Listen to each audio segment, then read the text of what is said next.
What effects will several high-carb cheat meals have on your blood work, glucose, and ketone levels after you've been on carnivore for a really long time? Does your current metabolic health affect the way your body responds to high-carb cheat meals? I'm Jenny. I've been doing a carnivore diet experiment since December 2022. And in today's video, we're going to take a look at the effects of several high-carb cheat meals on my blood work and on my husband's. We had different responses to the exact same food for a variety of reasons that I'd like to touch on today. I think this is a very important topic because a lot of people will indulge in a cheat meal and then that will turn into a cheat weekend and then turn into a cheat week. And I want you to see how that affects your metabolic health because you may not think it's a big deal, but if you're dealing with insulin resistance, it's a lot bigger of a deal than you think. Before I share with you what we ate though, I wanted to take a moment to thank today's sponsor, Element Electrolytes. I used their raw unflavored Element in the beginning of carnivore to help me get through the very worst of the keto flu symptoms. And now at almost 2 years on carnivore, I am drinking 1 or 2 of their sparkling waters per day. Both the raw unflavored and their sparkling waters are free of maltodextrin and are excellent choices for the carnivore diet. Now, if you're not being super strict on carnivore, they just came out with their chocolate medley. This only comes out in the fall and winter. This is chocolate mint, chocolate chai, and chocolate raspberry. And these are amazing served hot. I also like to put a packet or 2 of these into my butter bites. Right now, Element is offering my viewers a free sample pack with any order, so you can head to the link in the description. It's drinkelement.com/JennyMiddich. That's DRINKLMNT.com/JennyMiddich and get your free sample pack with any order today.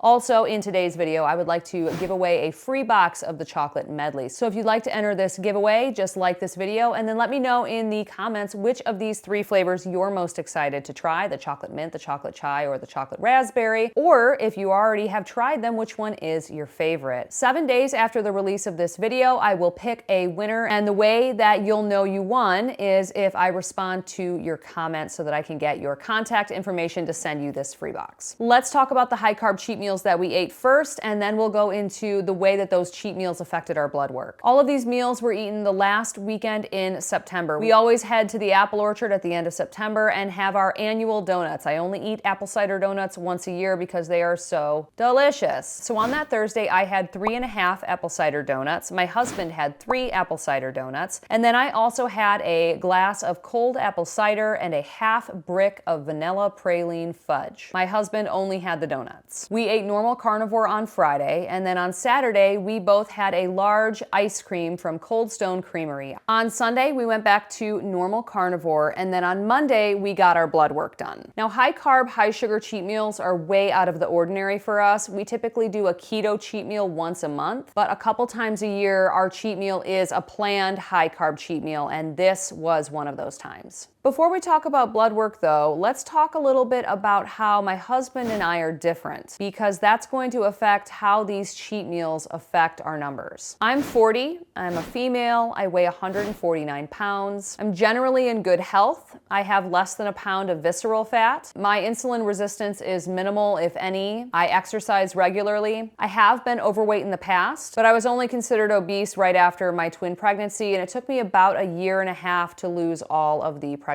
weight that I had gained. I am currently dealing with Hashimoto's hypothyroid though, and that has been affecting my health. My husband, on the other hand, is 49. He's male. He weighs 240 pounds. He does have some insulin resistance. He has 6 pounds of visceral fat. He had been morbidly obese for over a decade before I met him and then lost 130 pounds using keto, but he still has some weight to lose. But we have been making progress on that. We've taken him from 270 pounds in June down to 236 pounds as of today. And he's doing light exercise several times a week. With those demographics in mind, let's take a look at the blood work. First off is fasting glucose. Mine was a 93. It's normally in the mid 80s. Goran's was at 113 and his is normally in the mid 90s. Next up is triglycerides. My triglycerides this time around were 50, down from 53. Goran's were 151, which was up from 94. HDL cholesterol, mine was 87, down from 94. Goran's was 26, which is down from 30. And fasting insulin, mine was 4.3, which was down from 5.8. And Goran's was 8.2, which is up from 6.3. Let's also take a look at our CGM data for this period of time. I'm using the Libre 3 CGM and Goran is using the Dexcom 7. We have paired both of those with the NutriSense app, which I think is the very best continuous glucose monitor monitor app out there just because they give you the most data. We'll look at data from September 26th to October 2nd. You can see that my peaks went up really high, but came down pretty quickly. This is because I did not eat any protein before these high carb cheat meals, and I do not consume concentrated sugar regularly. So with the amount that I ate, especially on that Thursday, 3.5 apple cider donuts, a cup of apple cider, and some vanilla fudge, my glucose skyrocketed. My glucose variability was also much higher during this period of time because of this glucose insulin response roller coaster I was on for that weekend. My variability was 70% higher than normal. My sleep and morning averages were also higher by about 19%. It took a full 3 days for my glucose to get back to my normal ranges of the low to mid 80s. I was in the 90s for a long time after those cheat meals. My husband's glucose, on the other hand, didn't peak as high as I did because he didn't eat as much sugar as I did. But overall, his average was higher for many days afterwards. His variability was also affected, but dang, those cheat meals tanked his morning averages. His morning glucose was up 18% from normal. His overall average was up 15%. As far as the effect of those cheat meals on ketone levels, well, it did exactly what you think it did. My ketones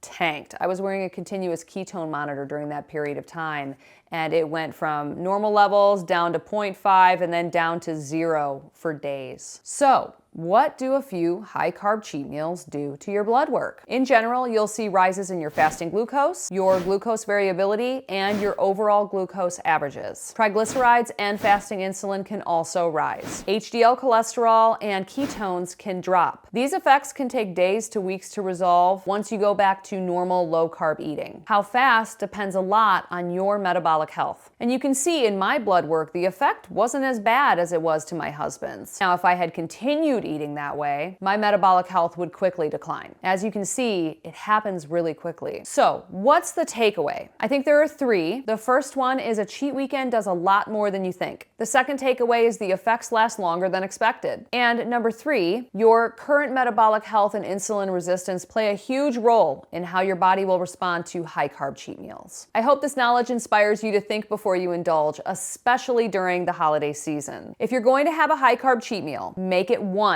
not several. Be sure to eat a lot of protein at least 10 minutes before you consume the high-carb, high-sugar item, and stick to 1 serving of the item. This will buffer the glucose spike, which will dampen the insulin response. And if you have severe insulin resistance, I would advise skipping the high-carb cheat meal until you're in better health. It'll do more damage than you think. How can you tell if you're insulin resistant? Well, if you have type 2 diabetes, that's insulin resistance. But also elevated triglycerides, elevated fasting insulin levels, elevated fasting glucose and A1C, low HDL levels, if you have high levels of visceral fat, those are all indicators of insulin resistance. If you check 2 or more of those boxes, I would advise skipping the high carb cheat meal and doing a keto cheat meal instead. You could also make a carnivore or keto dessert if you wanted to eat something dessert-like. On the screen, I'm gonna put a link to my carnivore cheesecake recipe video.